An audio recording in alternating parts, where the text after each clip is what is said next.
Welcome to Simple Conversations with ASG. So tell me, who is Barry Krakow? Barry Krakow, that would be me, and I am a professional sleep doctor, clinician, researcher. Been in the field of sleep medicine since 1988, and not only do I research and analyze the sleep of lots of people, research patients coming to clinics, but I also research my own sleep. And it's very exciting to get all this updated information so that I can sleep the best possible slumber. And I am just delighted to be here talking to you about my favorite topic, sleep. Incredible. Barry, what's annoying you this week? So the answer to that question is largely the fact that I almost never get annoyed because I consider it to be a waste of time. But the one thing that annoys me the most would be that I'm spending any time being annoyed with something. So I just try to block that out of my consciousness. So I don't have a very good answer for you. That's as good an answer as any. There's been a few people that have had the same kind of answer that they try not to spend time being annoyed, but like as you say, you can't help it sometimes. There are some little things that they just get your blood pumping. That's insane. Yeah. But we'll move away from annoyances then. So we'll move on to sleep. So sleep is kind of it's this weird, like, dark spot in life. It's kind of, everybody knows they need it. Everybody knows how to sleep. But there's so many parts of sleep that make us realize we actually know nothing. And something that in the last year I've been so fascinated with, because honestly, my sleep schedule for the best part of 20 years of my life has been absolutely dreadful. And the one thing that I do want to ask you about first is, how important is good quality sleep for our body's recovery? That's a great first question, because that is the secret that I've written about in my newer book, Life-Saving Sleep. And the distinction about quality is so important because most people don't understand it. You know, if you went to a store and you bought a pumpkin pie with really lousy ingredients, you'd have no trouble eating a piece of pie and knowing that it wasn't very good. But the same thing can't be said about your sleep. You can't just suddenly wake up and go, oh, well, what was the quality of my sleep? And so what happens is most people normalize whatever their sleep is. It could be rotten, but they normalize it. And they go, well, this is the way I sleep, so this must be normal. And so the field of sleep medicine, unfortunately, has not done a very good job of educating people on this idea that you can self-assess how you're sleeping. And if you do that, and if you learn to self-assess and look for different things, 5 questions, 10 questions at the most, you can figure out whether or not you are actually getting a good night of sleep. And the only reason to do that, though, is that you have to have a drive, a motivation. Like, are you saying to yourself, I would like my sleep to be better? So that immediately tells you there's something wrong with somebody's sleep. Somebody else who goes, well, I don't know, I just get up in the morning and drink a lot of caffeine and I'm good to go, so why do I care about my sleep? Yeah, the caffeine one is so funny because there's people like, oh, I had a bad night's sleep, but it's fine, coffee will cover the cracks. But I found this out last year whenever I was trying to fix my sleep, that coffee in the first 90 minutes after waking up is useless because your adrenal system hasn't properly started functioning. Well, that may be true for some people, but remember, the largest number of people do drink caffeine earlier in the day, and many of them swear by it and say this is the thing that gets them started. Now, this could be because of a particular process in sleep medicine we call sleep inertia. And this is quite variable amongst individuals, where after you wake up, there is this dragging period where you're trying to get started and you're trying to get started, but you're not quite getting started. So the next thing you know is you're motivated to do something to jumpstart. And caffeine does seem to work for lots of people. But I would say this, that's actually a red flag. We learned quite a long time ago that if that's what you need to get started, that immediately raises the question of, Well, what was going on in your sleep that night, or particularly in the early morning? Why weren't you waking up wide awake, full of energy, singing, being creative? Because that's actually what normal sleepers do. They jump out of bed and get going because they've got all this energy. So that raises a big question about why is somebody drinking that caffeine in the morning? Yeah, the other side of that is they feel like they need it more and their sleep disrupted more because they're drinking caffeine later in the day. Well, that's for sure. People who are good at this have figured out that they want the caffeine in the morning only. Yeah. If they drink more caffeine during the day, it's more like green tea, white tea, maybe a Dr. Pepper. In other words, it's something much lower dosed. But those people who drink the caffeine throughout the day, absolutely, that's going to interfere with their sleep at night. Is there a Or cutoff point? Generally, it's around noon. But I honestly think it should be before that, only because if you want to learn about what your quote-unquote problem might be, if you drink caffeine at 6, 7, 8, 9, 10, and you feel pretty good for a while, but then you get a dip, you got to ask yourself the question, is that dip crashing from lack of caffeine? Or is that dip really a function that you're not a good sleeper? And you're getting a big dip because your energy is simply run out. Because people don't recognize that your fundamental source of energy for while you're awake is from when you sleep. So sleeping, in a sense, is as important, in some ways more important, than oxygen or the blood pumping through your body, because sleep is actually generating all of the energy molecules that you're going to need the next day. And if you don't get them, that's why you're going to be tired in the afternoon or the early evening. What about the people that they seem to just almost have no effect from caffeine at all? You know, they could have a cup of coffee and go for a nap straight after. Is it maybe their sleep is either too low quality or too high quality for the caffeine to take effect? I like the way you phrase the question because, amongst normal sleepers, and there's not that many, maybe 1 out of 3, 1 out of 4 people are actually truly normal sleepers. Those individuals don't understand the use of caffeine. Like they would never drink it. They go, what's caffeine? Why do you drink that? So it is more common, the other example, the other side of the equation, that if it's having no effect on you, first off, why are you drinking it? Did you need more energy, but then you discover you still nap?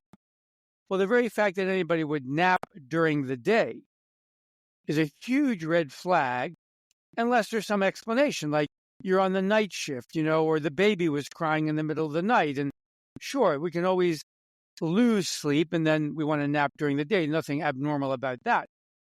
But if you have a regular schedule of sleeping 6, 7, 8, 9 hours a night, and suddenly you're like, I'm drowsy during the day and I want to nap, huge red flag that there's, going back to your original question, that there's a quality problem in your sleep. And that's what I delve into in the book, Life-Saving Sleep, because a person who wants to address sleep issues wants to look at quality first, even though they may know other names by which their sleep problems present.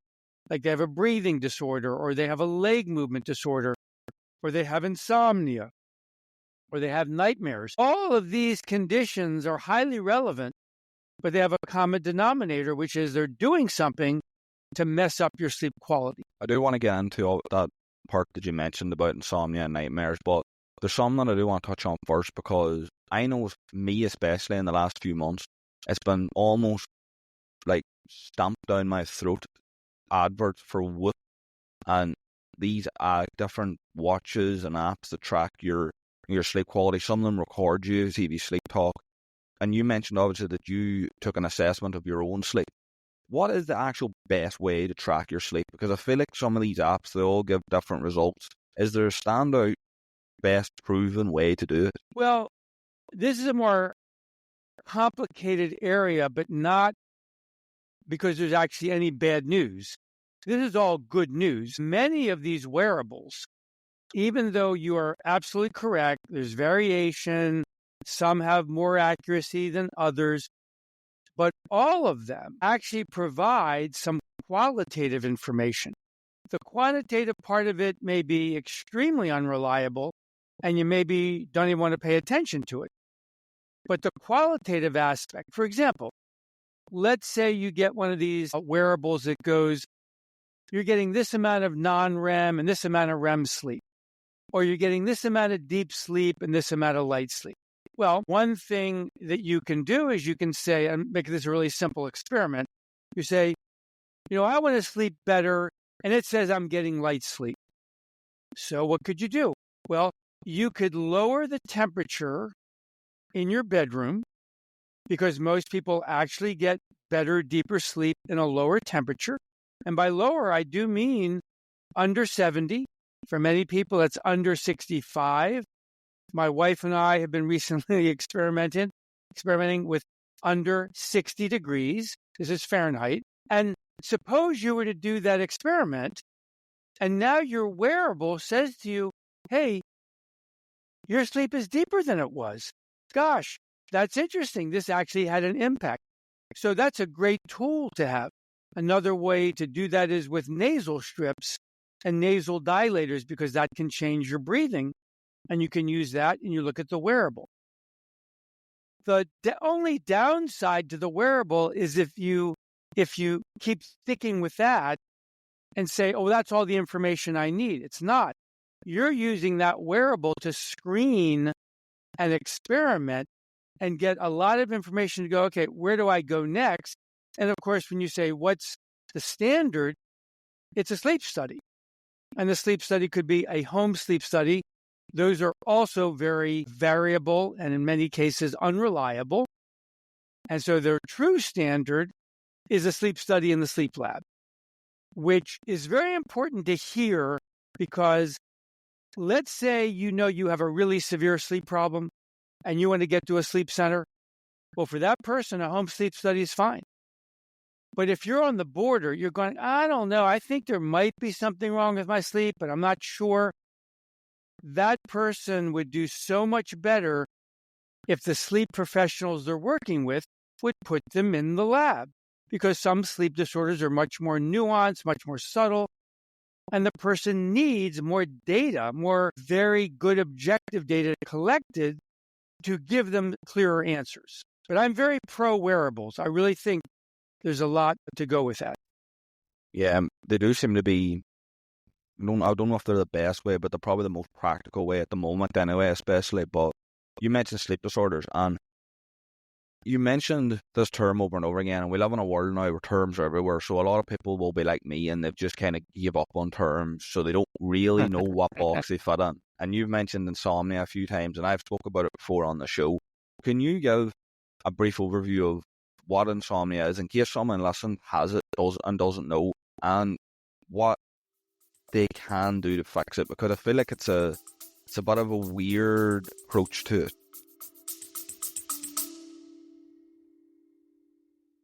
If you are enjoying this episode, follow and rate the show.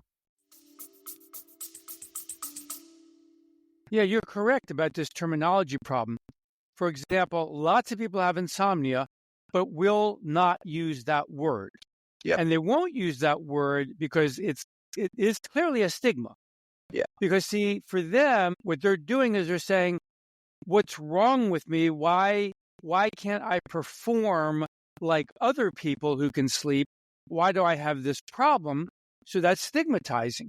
But insomnia simply means you're not sleeping when you should be. It's that simple. You want to go to sleep and you can't.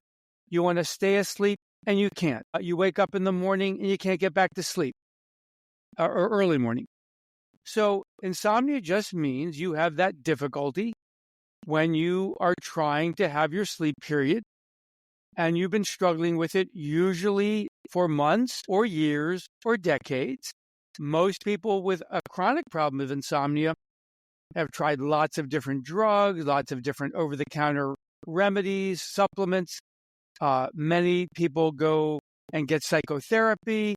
because there is usually a mental component with the insomnia, like anxiety and depression. And what's unfortunate is that most of the things I just said won't work for insomnia.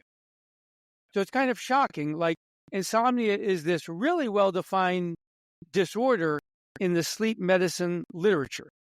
Has a very clear set of, parameters I've just described, like difficulty falling asleep, difficulty staying asleep, waking up in the early morning, and not feeling great the next day. Because why? You didn't get enough sleep, or you didn't get good quality sleep.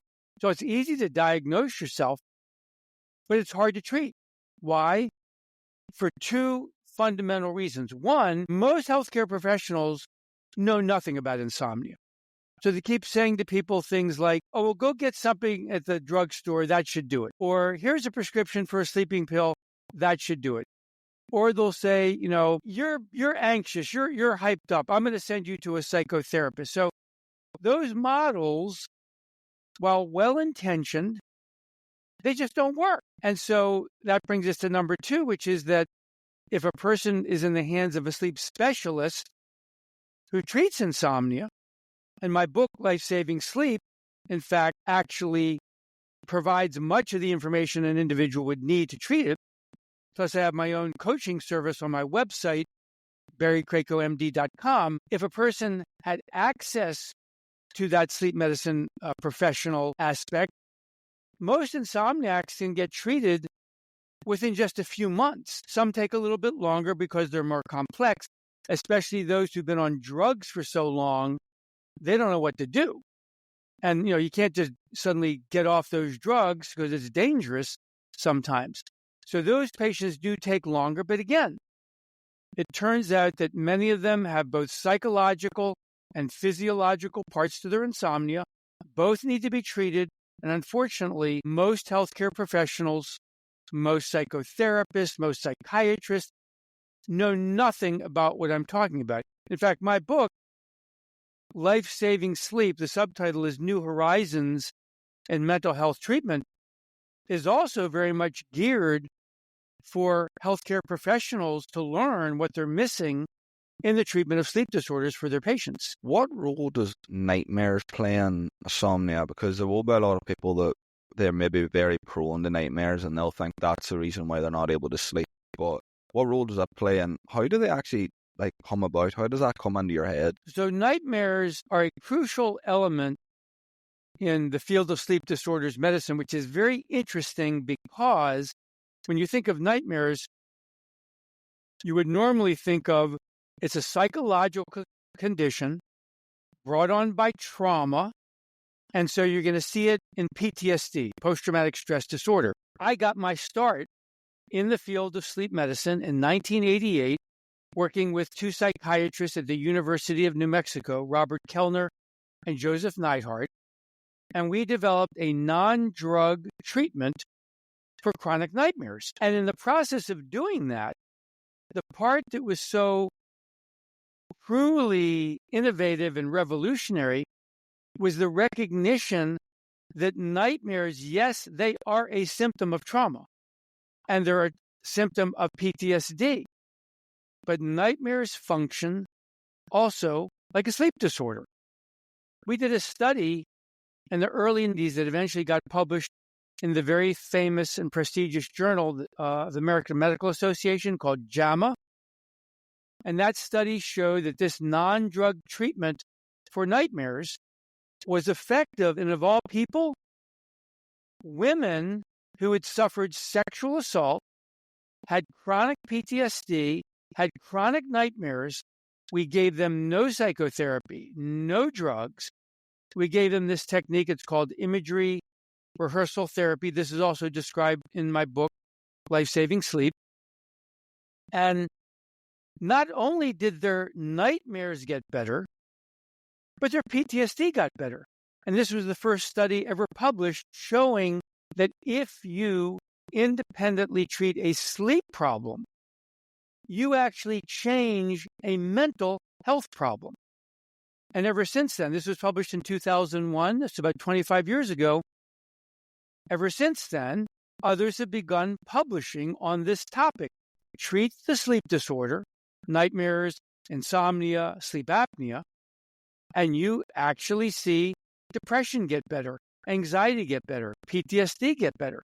So this is going to be a huge change in the field of mental health, because now they're going to have to focus more on sleep disorder treatment to help their patients. I am going to go into the mental health correlation in a second, but there is one other topic around this that fascinates me, and I still can't wrap my head around it, because as I was saying to you before we started recording, I don't like Googling too much about sleep, because I feel like it's all kind of, it's medical jargon that I'm never going to understand. I don't have the IQ for that. But the one that stands out to me a lot about in this like nightmare insomnia scenario is sleep paralysis. This idea of people being asleep, being technically unconscious, but having awareness, having some kind of feel and touch of what's going on. What is that? How does that come around? Because I've heard of people actually forming trauma from it. That's true. Sleep paralysis is a very peculiar sensation, but incredibly common. Incredibly common. If you ask a bunch of adults, like 100 adults, just random 100 adult people somewhere, have you ever had an experience where you were lying in bed and you were kind of frozen to the mattress and you weren't quite sure whether you were awake or asleep, and you felt like you couldn't move your body? And some of the people say, like, and you almost had like a hallucination of something trying to get you, some image.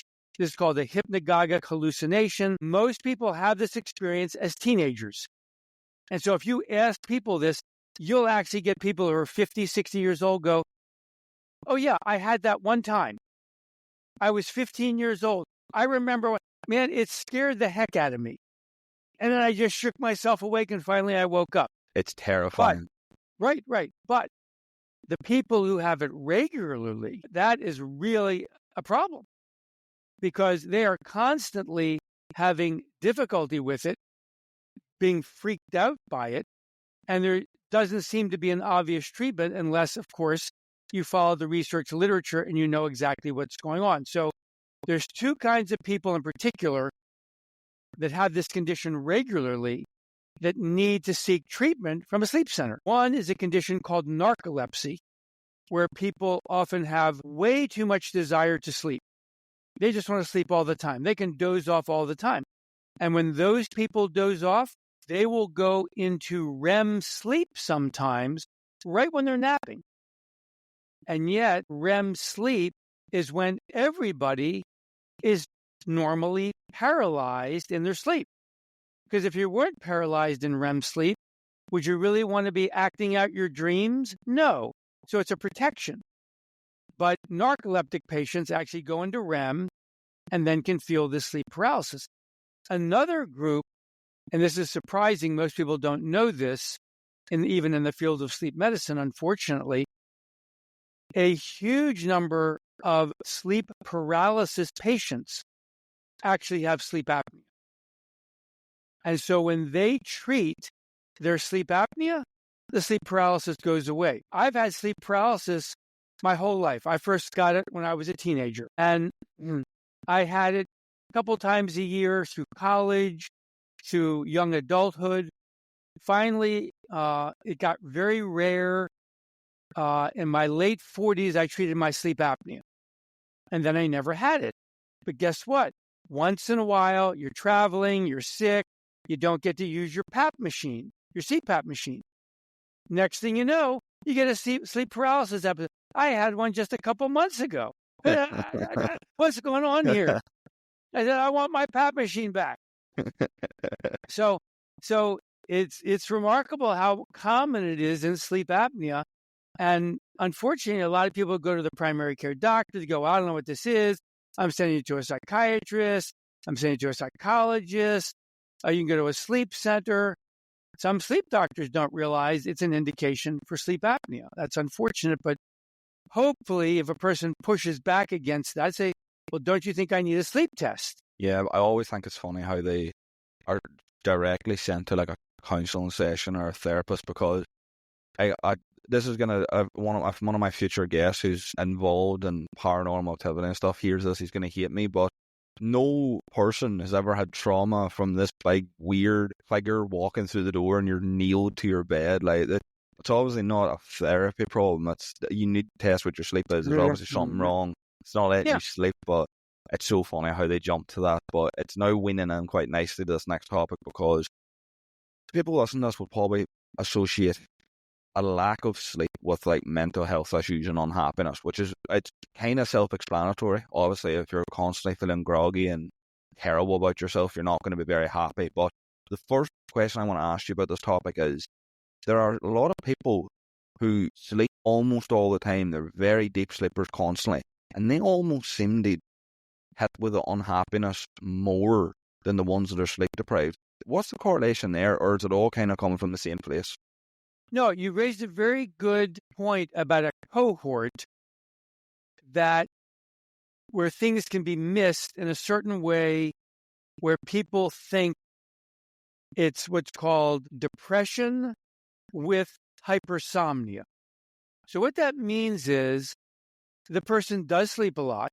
They seem to be sleeping deeply, and in fact, they may be sleeping deeply, but they wake up and then their day is not such that, like you said, it's not filled with happiness.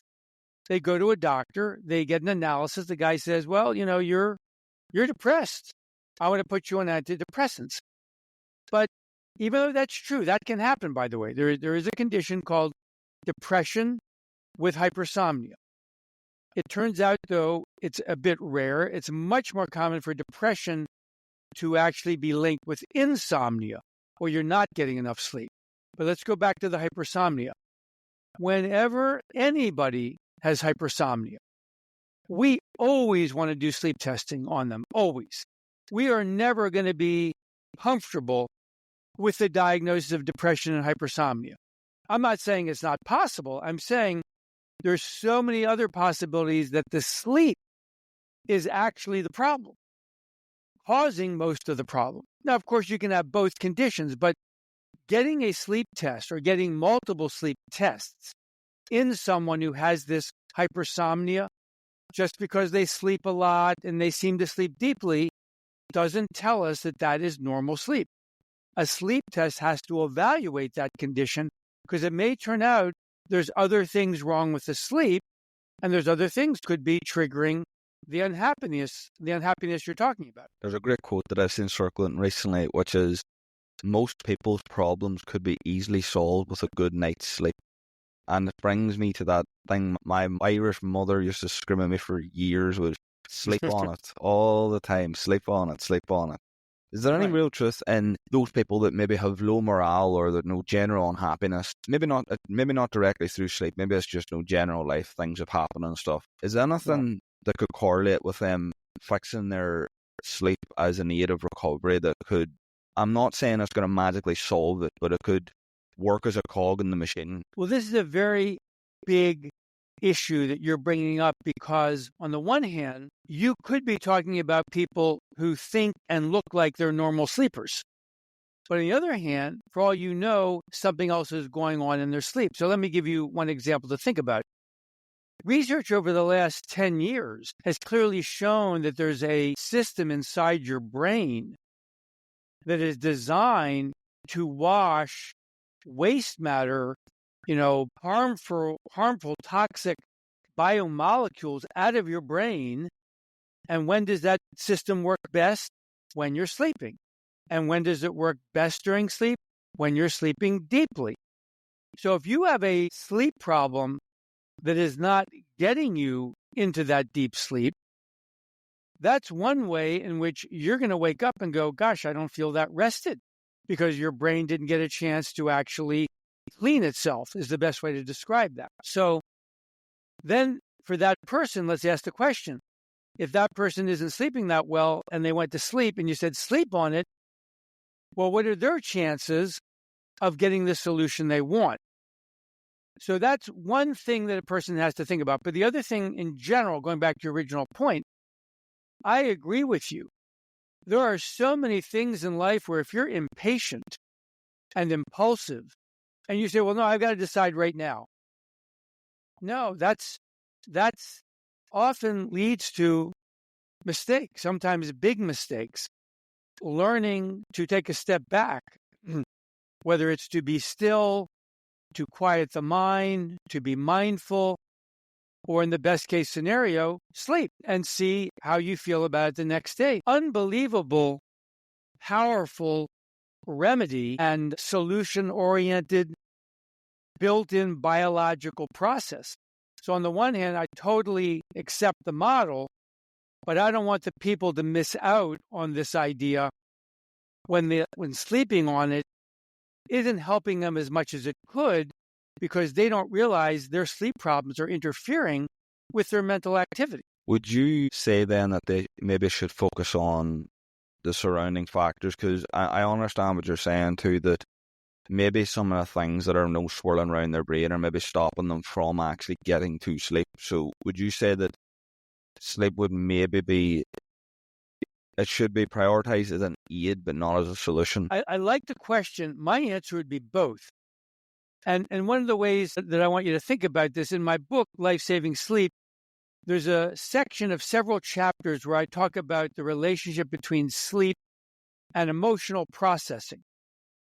Because it's extremely important to understand that one of the reasons why we have insomnia is that we get into bed and we haven't actually finished our business for the day. We bring our unfinished business with us into the bedroom, when in fact it doesn't belong there. And so then it rummages around in our mind and we can't get to sleep. So here's an example where not working with your emotions during the daytime to process and work through the things that troubled you, or as you say, annoyed you, and now the next thing you know, you can't sleep. No, you want to work on this during the day so that when you get into bed, you're ready to go to sleep. That person is much more likely to go to sleep and not have troubling thoughts and not have nightmares because they've worked through it during the day. On the other hand, if a person does sleep well and gets quality sleep, that's going to help them the next day in the processing of their emotions. So that's why I think all of this stuff is, in a sense, complicated, and it can feel like the concept of you're chasing your own tail, but that's not how you want it to play out. You want it to be getting good sleep helps you function during the day, and functioning well during the day and being more aware during the day leads you to a place of closure. We call this emotional closure at the end of the day, and then that person is ready to go to sleep. Before we sign off, I want to play a little real or bullshit with you, because there's so many people out there now that are self-proclaimed personal development coaches that believe they have the answer to everything, and some of their sleep methods are absolutely hilarious. So I want to play real or bullshit with you here. So first one that keeps coming up everywhere I go is mouth taping. Should we use it to get better sleep? Mouth taping is an extremely useful technique to attempt if you believe that you have a sleep breathing condition. And so therefore, the person who's going to look into that should be thinking and investigating whether sleep breathing is part of their problem. But remember, before you mouth tape, do everything first to make your nose breathe better. Yeah, that's the big one they miss out. The next one is, I hope to God this is bullshit, because I can't believe I wrote it down. There's a guy on social media called the Liver King who believes that mattresses on beds give off hormone disturbing chemicals, so he's opted to sleep on a wooden bed. Should we all be making this decision, or are they gone mad? I'm going to have to say I have no knowledge in that area, other than to say that it is always worth investigating these claims, because we're inundated with so many synthetic chemicals in our lives now, some of which obviously have led to great advancements in the quality of our life, but it's quite possible that some of these things are harmful. I would certainly like to know whether the individual has done research to be able to prove it. That would be very interesting. My next one actually came from a conversation I had with someone, but is magnesium the best supplement for light sleepers? Probably not, because even though many people swear by magnesium, as being this incredible supplement for sleep. The truth of the matter is it's been researched and nobody's found great evidence to prove that magnesium works. On the other hand, I never in any way try to discourage somebody from using something if they like it.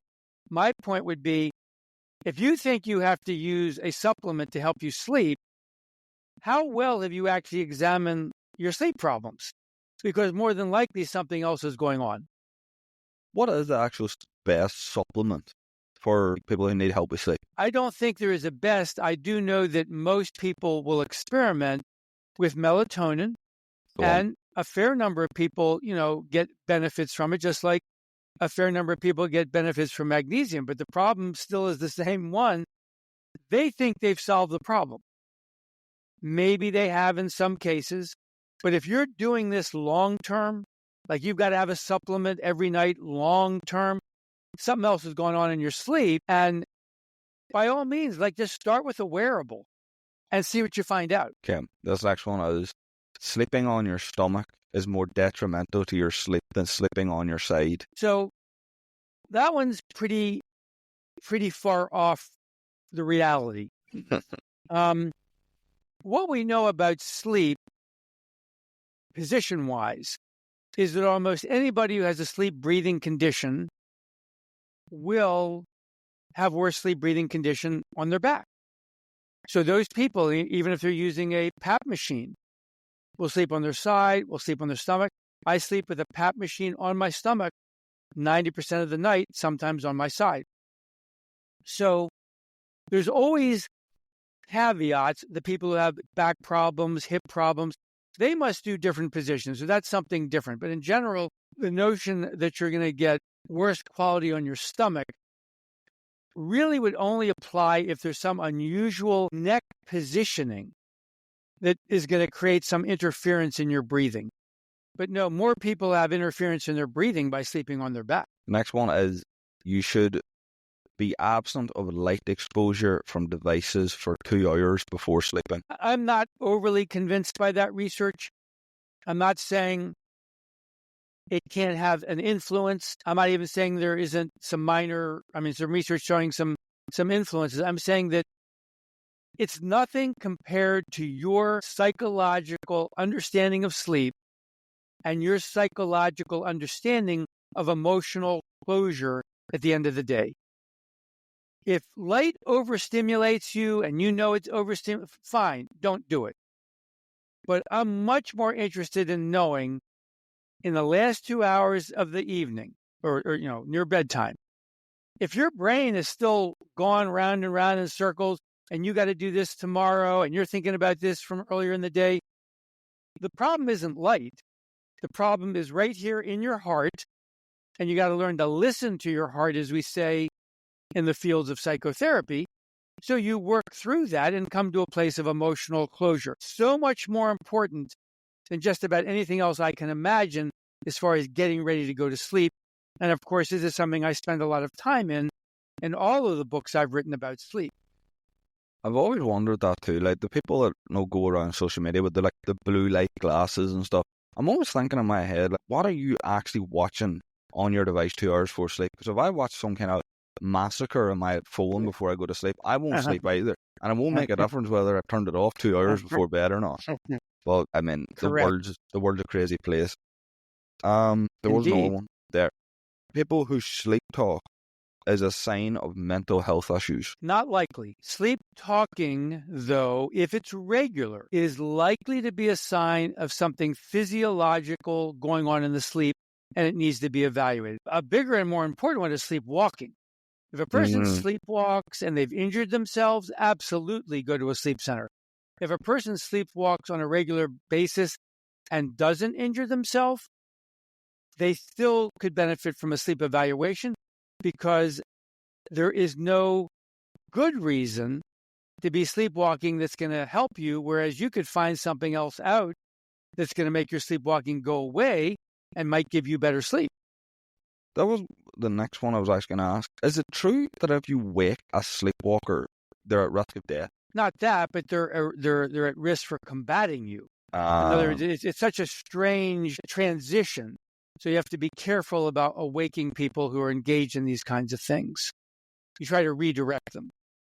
The last one I have for you is lucid dreaming is just active manifestation. I'm not sure what the phrase active manifestation is referring to, but lucid dreaming is a real phenomena. I've done it a few times.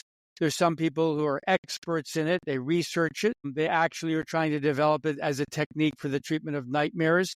The problem is that lucid dreaming does not come easily to a lot of people, and they might not want to exert the energy, to put into it. Most people who lucid dream are people who've come to it naturally and they have a lot of fun.